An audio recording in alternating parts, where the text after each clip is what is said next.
I'm Trevor Jones, and I'll be explaining what we did and what worked well and what didn't work well during the player engagement program at the Seawain Club.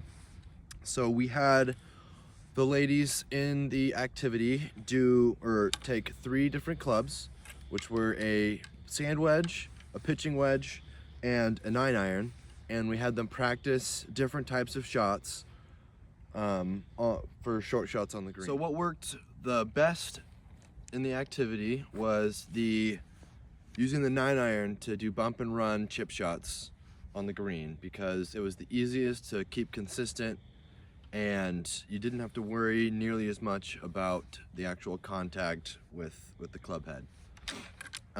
They also liked chipping with the wedge because they thought it was easier to get high in the air and get closer for some shorter shots where there wasn't as much green to work with.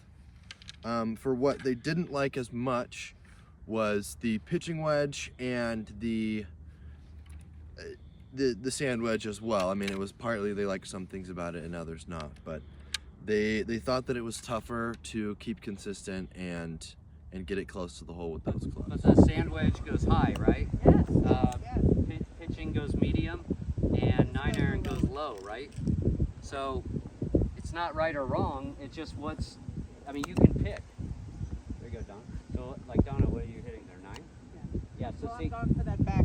no, that's what, That back pin. exactly. So now, if let's say you had to go to one of those back pins, and it's flat, then I think 9's great, because again, you don't have to take as big of a swing, you can hit it, you can let it run up there, and it's a safer shot, I think. You could try to hit sand wedge to that back pin, but imagine how big of a swing you got to take to get it there, right? Yeah. And I use the 8 because I know I could do the 8.